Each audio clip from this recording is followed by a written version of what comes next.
ತರಕಾರಿ ಮಾರುಕಟ್ಟೆಗೆ ಹೋದರೆ ತರಕಾರಿ ಸಿಗುತ್ತೆ, ಮಾಲ್ಗಳಿಗೆ ಹೋದರೆ ಬಟ್ಟೆಯಿಂದ ಹಿಡಿದು ಮನೆ ಸಾಮಗ್ರಿಗಳು ಎಲ್ಲವೂ ಕೂಡ ಸಿಗುತ್ತೆ.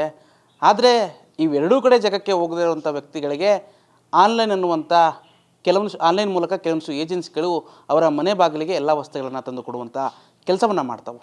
ಆದರೆ ಆ ಆನ್ಲೈನ್ನ ಕೆಲವೊಂದಿಷ್ಟು ಏಜೆನ್ಸಿಗಳು ಬರೀ ತರಕಾರಿ ಬಟ್ಟೆಗಳು ಮನೆಗೆ ಬೇಕಾಗಿರುವಂಥ ಸಾಮಗ್ರಿಗಳನ್ನ ಅಷ್ಟೇ ತಂದು ಕೊಡ್ತಾ ಇದ್ದಾವ ಅಥವಾ ಬೇರೆ ಏನಾದರೂ ತಂದು ಕೊಡ್ತಾ ಇದ್ದಾವ ಅನ್ನೋದ್ರ ಬಗ್ಗೆ ಇವತ್ತು ಗ್ಯಾರಂಟಿ ನ್ಯೂಸ್ ಮುಂದೆ ಎಕ್ಸ್ಕ್ಲೂಸಿವ್ ಆಗಿ ಆ ಹಿರಿಯ ವಕೀಲರಾಗಿರುವಂಥ ಪ್ರಶಾಂತ್ ಮೆಹ್ತಾ ಅವರು ಹೇಳ್ತಾ ಹೋಗ್ತಾರೆ. ಸದ್ಯಕ್ಕೆ ನನ್ನ ಜೊತೆಗೆ ಅವರಿದ್ದಾರೆ, ಅವರನ್ನು ಮಾತಾಡಿಸ್ತಾ ಹೋಗ್ತೀನಿ. ಆನ್ಲೈನ್ ಏಜೆನ್ಸಿಗಳು ಯಾವ ರೀತಿಯಾಗಿ ಜನರಿಗೆ ಏನೇನು ಸಪ್ಲೈನ ಮಾಡ್ತಾ ಇದ್ದಾರೆ ಅನ್ನೋದ್ರ ಬಗ್ಗೆ ಕೂಡ ಡೀಟೇಲ್ಸನ್ನು ಕೊಡ್ತಾ ಹೋಗ್ತಾರೆ. ಸರ್, ಇತ್ತೀಚಿನ ದಿನಗಳಲ್ಲಿ ಕೂಡ ಸಾಕಷ್ಟು ಆನ್ಲೈನ್ ಏಜೆನ್ಸಿಗಳು ಇರುವಂಥದ್ದು. ಆನ್ಲೈನ್ ಏಜೆನ್ಸಿಗಳ ಮುಖಾಂತರವಾಗಿ ಜನರಿಗೆ ಸರಿಯಾದ ಮಾರ್ಗದ ರೀತಿಯಲ್ಲಿ ಸಪ್ಲೈಗಳಾಗ್ತಿದೆ ಸಾಮಗ್ರಿಗಳು ಅಥವಾ ಮಾದಕ ವಸ್ತುಗಳೇನಾದರೂ ಸಪ್ಲೈಗಳಾಗ್ತಾ ಇದೆಯಾ ಅಂತ ನೋಡಿ. ರಾಜ್ಯದಲ್ಲಿ ಹುಕ್ಕಾ ಸೇವನೆ, ಹುಕ್ಕಾ ಪದಾರ್ಥಗಳು, ಹುಕ್ಕಾ ಬಾರ್ಗಳನ್ನ ಬ್ಯಾನ್ ಮಾಡಿದ್ದಾರೆ. ಸೊ 1 ವರ್ಷ ಆಗಿದೆ. ಆದರೆ ಇ ಕಾಮರ್ಸ್, ಈ ಆನ್ಲೈನ್ ಅಮೆಝಾನ್ ಇರ್ಬೋದು, ಫ್ಲಿಪ್ಕಾರ್ಟ್, ಬ್ಲಿಂಕಿಟ್, ಝೆಪ್ಟೋ, ಇದರಲ್ಲಿ ಈ ಮಾದಕ ವಸ್ತುಗಳು ಏನು ಈ ಹುಕ್ಕಾ ಮೆಟೀರಿಯಲ್ಸು, ಈ ಹುಕ್ಕಾ ಮಿಕ್ಸ್ಡ್ ಪ್ರಾಡಕ್ಟ್ಸು, ಯಾವುದೋ ಈ ಮತ್ತು ಬರುವಂಥ ಪ್ರಾಡಕ್ಟ್ಸ್ಗಳನ್ನ ಮನೆಗೆ ಡೆಲಿವರಿ ಕೊಡ್ತಾ ಇದ್ದಾರೆ. ಈಗ ರಾಜ್ಯದಲ್ಲಿ ಬ್ಯಾನ್ ಮಾಡಿದ್ಮೇಲೆ, ಹುಕ್ಕಾ ಬ್ಯಾನ್ ಮಾಡಿದ್ಮೇಲೆ ನಿಮಗೆ ಎಲ್ಲೂ ಅದು ಸಿಗಬಾರ್ದು. ಯಾಕಂದರೆ it is in accordance with the article 45 of the Indian constitution. ಅದಕ್ಕೆ ಅನುಗುಣವಾಗಿದೆ ಮಾಡಿದ್ದಾರೆ, ಒಳ್ಳೆಯದೇ ಏನೋ ರಾಜ್ಯ ಸರ್ಕಾರ. ಬಟ್ ಈಗ ಒಂದು ಸತಿ ಅದು ಬ್ಯಾನ್ ಮಾಡಿದ್ರೆ ಅದು ರಾಜ್ಯದಲ್ಲಿ ಎಲ್ಲೂ ಸಿಗಬಾರ್ದು. ಬಟ್ ಆನ್ಲೈನಲ್ಲಿ ಈ 13ರಿಂದ 26 ವಯಸ್ಸಲ್ಲಿರೋ ಮಕ್ಕಳುಗಳು ಅದನ್ನು ತಗೊಂಡು ಅದನ್ನು ಸೇವನೆ ಮಾಡಿ ಹಾಳಾಗ್ತಾ ಇದ್ದಾರೆ. ನೋಡಿ, ಈ ದೇಶದ ಆಸ್ತಿ ಯಾರು? ಮಕ್ಕಳುಗಳು. ಈ ಮಕ್ಕಳುಗಳು ಅರ್ಬನ್ಗೆ ಬರೋದು ಓದೋಕ್ಕೆ, ಅವರು ಒಳ್ಳೆಯ ಸಂಸ್ಕೃತಿ ಜೊತೆ ಈ ಸ್ವಲ್ಪ ಕೆಟ್ಟ ಸಂಸ್ಕೃತಿನೂ ತರ್ತಾರೆ ಹೊರಗಡೆಯಿಂದ ಬರೋರು. ಬಟ್ ಬಂದವರು ಏನು ಮಾಡ್ತಾರೆ, ಸ್ಟಾರ್ಟಿಂಗು ಈ ಹುಕ್ಕ ಅದೇನಿಲ್ಲ, ಜಸ್ಟ್ ಅದು ಫ್ಲೇವರ್ ಅಷ್ಟೇ, ಅದನ್ನು ಸೇದಿದ್ರೆ ಏನಿಲ್ಲ ಅಂತ ಸೇರ್ತಾರೆ. ಆಮೇಲೆ ಏನು ಮಾಡ್ತಾರೆ, ಅದ್ರ ಜೊತೆ ಗಾಂಜಾ ಅದನ್ನು ಮಿಕ್ಸ್ ಮಾಡ್ಕೊಳ್ತಾರೆ. ಸೊ ಇಲ್ಲಿಂದ ನೆಕ್ಸ್ಟ್ ಇವರಿಗೆ ಮತ್ತೆ ಬರೋಕ್ಕೆ ಏನು ಮಾಡ್ತಾರೆ, ನೆಕ್ಸ್ಟು ಬೇರೆ ಬೇರೆ ಇತ್ಯಾದಿಗಳಿಗೆ ಹೋಗ್ತಾರೆ. ಇಲ್ಲಿಂದ ಏನಾಗ್ತದೆ, ನಮ್ಮ ದೇಶದ ಈ ಯಾರು ಈ ಪ್ರಾಡಕ್ಟ್ಸ್ ಅಂತ ಹೇಳ್ತಾರೆ, ಈ ಒಳ್ಳೆ ಪ್ರಾಡಕ್ಟ್ಸ್ ಇವರೆಲ್ಲ ಹಾಳಾಗ್ತಾರೆ. ಸೊ ಇದು ನಮ್ಮ ಏನು ನಮಗೊಂದು ಅತಿ ದುಃಖದ ಸಂಗತಿ ಆ್ಯಕ್ಚುಲಿ. ಸೊ ಅದರಿಂದಾಗಿ ಈಗ ಈ ನಮ್ಮ DG ಆ್ಯಂಡ್ IG ಅವರು ಮತ್ತು ಈ ಮುಖ್ಯ ಕಾರ್ಯದರ್ಶಿಗಳು ಹಾಗೂ BBMP ಕಮಿಷನರು ಇವರೆಲ್ಲ ರೇಡ್ಗಳು ಮಾಡಿದ್ದಾರೆ. ಸುಮಾರು ಏನು CCB ಪೊಲೀಸವ್ರು ರೇಡ್ ಮಾಡಿದ್ದಾರೆ, BBMP ಅವ್ರು ರೇಡ್ ಮಾಡಿದ್ದಾರೆ. ಬಟ್ ಆನ್ಲೈನಲ್ಲಿ ಬರ್ತಾ ಇದೆಯಲ್ಲ, ಇದ್ರ ಮೇಲೆ ಯಾಕೆ ಅವ್ರು ಗಮನ ಹರಿಸ್ಬೇಕು. ಈಗ ನಾಳೆನೇ ನಿಮ್ಮನೇಲೆ ಮಕ್ಕಳುಗಳು ಇದಕ್ಕೆ ಈ ಹುಕ್ಕಾಗೆ ಅಡಿಕ್ಟ್ ಆದರೆ ಹೆಂಗಿರುತ್ತೆ ನಿಮಗೆ? ಯಾಕಂದರೆ ಒಂದು ಸಮಾಜ ಕಾಳಜಿ ಇರೋ ನಾನು ಒಬ್ಬ ವಕೀಲನಾಗಿ ಅಟ್ಲೀಸ್ಟು ಇದನ್ನಾದ್ರೂ ಒಂದು ಮಾಡಬೇಕು. ಇನ್ನು ಮುಂದಿನ ಸಂಘಟನೆಗಳು ಯಾರಾದರೂ ಸಪೋರ್ಟ್ ಮಾಡಿದ್ರೆ ನಾವು ಇದನ್ನು ಇನ್ನೊಂದಷ್ಟು ದೊಡ್ಡ ಮಟ್ಟಕ್ಕೆ ಇದು ಮಾಡ್ತೀವಿ. ಈಗ ನೋಡಿ, ನೀವು ಈ ಕಡೆ ಈ ಬೇರೆ ರಾಜ್ಯಗಳಲ್ಲಿ ಅವರು ಬ್ಯಾನ್ ಮಾಡಿದ್ರೆ, ಈಗ ಆಲ್ಕೋಹಾಲ್ ಇರ್ಬೋದು, ಯಾವ್ದಾದ್ರು ಅವ್ರು ಬ್ಯಾನ್ ಮಾಡಿದ್ರೆ ಅಲ್ಲಿ ಆನ್ಲೈನಲ್ಲೂ ಸಿಗೋಲ್ಲ. ಬೇರೆ ರಾಜ್ಯಗಳಲ್ಲಿ ಗುಜರಾತ್ ನೋಡಿ, UP ಇದೆ, ಬಿಹಾರ್ ನೋಡಿ ಎಲ್ಲ. ನಮ್ಮ ರಾಜ್ಯದಲ್ಲಿ ಯಾಕೆ ಈ ಥರ ಇದೆ? ಅದರಿಂದ ನಾನೊಂದು ಮನವಿ ಮಾಡ್ಕೊಂಡಿದ್ದೀನಿ. ಸರ್, ಈಗ ಕಳೆದ 1 ವರ್ಷದಿಂದ ಸರ್ಕಾರವು ಕೂಡ ಹುಕ್ಕಾ ಮಾರಾಟಗಳನ್ನು ಬ್ಯಾನ್ ಮಾಡಿತ್ತು. ಯಾವುದೇ ಆನ್ಲೈನ್ ಮುಖಾಂತರ ಆಗಿರ್ಬೋದು ಅಥವಾ ಆಫ್ಲೈನ್ ಮುಖಾಂತರ ಆಗಿರ್ಬೋದು, ಎಲ್ಲವನ್ನೂ ಕೂಡ ಹುಕ್ಕಾ ಮಾರಾಟವನ್ನು ಬ್ಯಾನ್ ಮಾಡಿತ್ತು. ಇದನ್ನು ಕೂಡ ಹೈಕೋರ್ಟು ಎತ್ತಿಡಿತ್ತು. ಇದೊಂದು ನಿರ್ಧಾರ ಕರೆಕ್ಟ್ ಆಗಿರುವಂಥ ನಿರ್ಧಾರ ಅನ್ನುವಂಥ ನಿಟ್ಟಿನಲ್ಲಿ ಹೈಕೋರ್ಟ್ ಕೂಡ ಎತ್ತಿಡಿತ್ತು. ಆದರೆ ಎಲ್ಲೋ ಒಂದು ಕಡೆ ಪೊಲೀಸರು ಕೂಡ ಸಾಕಷ್ಟು ದಾಳಿಗಳನ್ನು ಮಾಡಿದ್ದಾರೆ, ಎಲ್ಲವನ್ನೂ ಮಾಡಿದ್ದಾರೆ. ಆದರೂ ಕೂಡ ಈ ಆನ್ಲೈನ್ ಮುಖಾಂತರ ಆನ್ಲೈನ್ ಏಜೆನ್ಸಿಗಳಿಗೆ ಯಾವುದೇ ರೀತಿಯಾದಂಥ ಭಯಗಳಿಲ್ವಾ? ಅಂದರೆ ರಾಜರೋಷವಾಗಿ ಸಪ್ಲೈನ ಮಾಡುವಂಥದ್ದು, 18ರಿಂದ 25 ವರ್ಷದ ಯುವಕರುಗಳನ್ನು ಹಾಳು ಮಾಡುವಂಥ ಕೆಲಸವನ್ನು ಮಾಡ್ತಾ ಇದ್ದಾರೆ. ಪೊಲೀಸರ ಭಯವಿಲ್ವಾ ಅಂತ ಅನ್ನಿಸ್ತಾ ಇದೆ ಸರ್. ನೋಡಿ, ಆನ್ಲೈನ್ ಇ ಕಾಮರ್ಸ್, ಈಗ ಏನೆಲ್ಲ ನೀವು ಈ ಕಾಮರ್ಸ್ ಕಂಪನಿಗಳಿದೆ, ಅವರಿಗೆ ಭಯ ಅನ್ನೋದಲ್ಲ, ಅವ್ರಿಗೆ ನೋಟಿಫಿಕೇಷನ್ ಕಳಿಸ್ಬೇಕಲ್ಲ ಸರ್ಕಾರ. ಅವ್ರಿಗೆ ನೋಟಿಫಿಕೇಷನ್ ಕಳಿಸಿದ್ರೆ ಅವ್ರು ಸ್ಟಾಪ್ ಮಾಡ್ತಾರೆ. ನೀವು ಅವರಿಗೂ ನೋಟಿಫಿಕೇಷನ್ ಬಂದಿಲ್ಲ ಅಂದರೆ ಅವ್ರೇನು ಮಾಡ್ತಾರೆ? ಸೊ ಇವರು ಏನೋ ನೋಟಿಫಿಕೇಷನ್ ಕಳಿಸ್ಬೇಕು ಯಾರಿಗೆ, ಇ ಕಾಮರ್ಸ್ ಕಂಪನಿಗಳಿಗೆ ಮಾಡಿ ಅವ್ರನ್ನ ಏನು ಈ ರಾಜ್ಯದಲ್ಲಿ ಇಂಥ ವಸ್ತುಗಳು ಮಾರಾಟಕ್ಕೆ ಸೇಲ್ ಮಾಡಬಾರ್ದು ಆನ್ಲೈನಲ್ಲಿ ಅಂತೇಳಿ ಮಾಡಿದ್ರೆ ಮಾಡ್ತಾರೆ. ಅದ್ರ ಮೇಲೆ ನೀವು ಬೇಕಾದ್ರೆ ಹೈಕೋರ್ಟ್ ಡೈರೆಕ್ಷನ್ ತೊಗೋಬೋದು, ಏನು ಪಿಟಿಷನ್ ಆಗಿ ಡೈರೆಕ್ಷನ್ ತೊಗೋಬೋದು. ಮತ್ತು ಇವರಿಗೆ ಪವರ್ಸ್ ಇದೆ, ಯಾರಿಗೆ BBMP ಕಮಿಷನ್ ಸರ್ಕಾರಕ್ಕೆ ಪವರ್ಸ್ ಇದೆ. ಯಾಕೆ ಗಮನ ಸಲ್ಲಿಸಿಲ್ಲ ಅಂತೇಳಿ ಅಷ್ಟೇ. ಯಾಕೆ ಇವ್ರು ಗಮನ ಸಲ್ಲಿಸಿಲ್ಲ? ಮಾಡ್ಬೋದು, ಯಾಕೆ ಮಾಡಿಲ್ಲ?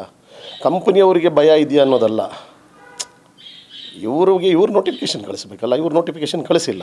ಇವರು ಸುಮ್ಮನೆ ಇಲ್ಲೀಗಲ್ ಯಾವುದೋ ಬಾರ್, ಇಲ್ಲೀಗಲ್ ಈ ಹುಕ್ಕಾ ಬಾರ್ಗಳನ್ನ ಇದನ್ನೆಲ್ಲ ಬ್ಯಾನ್ ಮಾಡಿದ್ರೆ ಪ್ರಯೋಜನ ಏನು?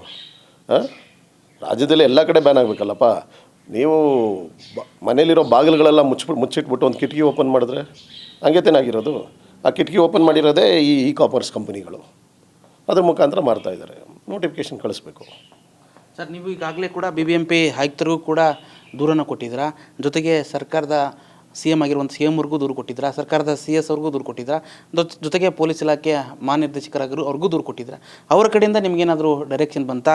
ನೀವು ಪರ್ಟಿಕ್ಯುಲರ್ ಆಗಿ ಇಂತಿಂಥ ವೆಬ್ಸೈಟ್ಗಳಿಂದ, ಇಂತಿಂಥ ಆನ್ಲೈನ್ ಏಜೆನ್ಸಿಗಳಿಂದ ಉಕ್ಕ ಸಪ್ಲೈ ಆಗ್ತಾ ಇದೆ ಅನ್ನುವಂಥ ನಿಟ್ಟಿನಲ್ಲಿ ಏನಾದರೂ ಮೆನ್ಷನ್ ಮಾಡಿ ದೂರನ್ನು ಕೊಟ್ಟಿದ್ದೀರಾ?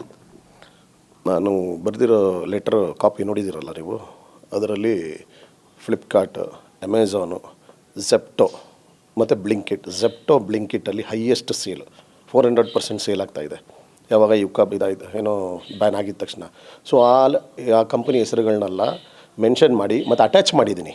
ಆನ್ಲೈನಲ್ಲಿ ಎಷ್ಟು ಡಿಸ್ಕೌಂಟ್ ಸಿಗುತ್ತೆ ಅಂತೇಳಿ ಅದನ್ನು ಏನೋ ಫೋಟೋ ತೆಗೆದು ಇಮೇಜನ್ನ ಕ್ಲಿಕ್ ಮಾಡಿ ಅದನ್ನು ಅಟ್ಯಾಚ್ ಮಾಡಿ ಲೆಟ್ರಲ್ಲಿ ಕಳಿಸಿದ್ದೀನಿ ಅವರಿಗೆ. ಸೊ ನಾವು ಪತ್ರ ಬರೆದು ಕಳಿಸಿದ್ದೀವಿ, ಮನವಿ ಮಾಡ್ಕೊಂಡಿದ್ದೀವಿ. ಅವರು ಮಾಡಬೇಕು. ಏನೋ ಹೋಮ್ ಮಿನಿಸ್ಟ್ರು ಭಾಳ ಏನೋ ಕಾಳಜಿ ತಗೊಂಡು ಇದನ್ನು ಬ್ಯಾನ್ ಮಾಡಿದ್ದಾರೆ, ಒಳ್ಳೆಯ ವಿಚಾರನೇ. ಬಟ್ ಆದರೆ ಆನ್ಲೈನ್ ಕಾಮರ್ಸ್ ಕಂಪನಿಗಳನ್ನ ಅವರು ಕ್ಲೋಸ್ ಮಾಡಬೇಕು, ಇದು ಬ್ಯಾನ್ ಮಾಡಿಸ್ಬೇಕು. ಮಾಡಿಲ್ಲ ಅಂದರೆ ಮುಂದಕ್ಕೆ ನಾವು ಪಬ್ಲಿಕ್ ಇಂಟ್ರೆಸ್ಟ್ ಲಿಟಿಗೇಷನ್ ಆಗ್ತೀವಿ. ಸರ್, ಈಗ ತಾನೇ ಹೇಳ್ತಾ ಇದ್ದೀರಿ ನೀವು ಕೆಲವೊಂದಿಷ್ಟು ಫೋಟೋ ಕ್ಲಿಪ್ಗಳನ್ನು ಕೂಡ ಅದಕ್ಕೆ ಲಗತ್ತಿಗೆ ನೀವು ದೂರನ ಕೊಟ್ಟಿದ್ದೀರ ಅಂತೇಳಿ. ಅದನ್ನು ಆರ್ಡರ್ ಮಾಡಿ ತರಿಸ್ಕೊಂಡು ಅದರಲ್ಲಿ ಮಾದಕ ವಸ್ತಿರುವಂಥದ್ದು, ಉಕ್ಕ ಸಪ್ಲೈ ಆಗಿರುವಂಥದ್ದು ಏನಾದರೂ ಫೋಟೋಸ್ಗಳು ಏನಾದರೂ ಇದಾವ ಅಂತ? ಅದರಲ್ಲಿ ಇದೆಯಲ್ಲಪ್ಪ, ಯಾವುದರಲ್ಲಿ ನಾನು ಫೋಟೋ ಕ್ಲಿಕ್ ಮಾಡಿದ್ರಲ್ಲಿ ನಿಕೋಟಿಕ್ಸ್ ರಿಯಾಜ್ ಅಂತೇಳಿ ಅದೇನದು, it is a mixture of tobacco products. ಅದು ಕಾರ್ಬನ್ ಮೊನಾಕ್ಸೈಡ್ ಅದು ಮಿಕ್ಸ್ ಆಗಿದೆ. ಇಂಗ್ರೀಡಿಯೆಂಟ್ಸ್ ನಿಕೋಟಿಕ್ಸ್ ರಿಯಾಜ್ ಅನ್ನೋದು ಇಂಗ್ರೀಡಿಯೆಂಟ್ಸ್ ನೋಡಿ ನೀವು, ಅದರಲ್ಲಿ ಕಾರ್ಬನ್ ಮೊನಾಕ್ಸೈಡ್ ಇದೆ. ಓಕೆನಾ? ಏನಿದೆ ಅದು? ಇಲ್ಲಾಂದರೆ ನೀವು ಹೇಳೋ ಲೆಕ್ಕ ನೋಡಿದ್ರೆ ನಾನು ಅದನ್ನು ತಂದು ನಾನು ಏನೋ ಸೇದ್ಬಿಟ್ಟು ಹೇಳಬೇಕು, ಏನೋ ಇದ್ರಲ್ಲ ಐತ ನನಗೆ ಮತ್ತೆ ಬಂದ ಮೇಲೆ. ಹಂಗಲ್ಲ.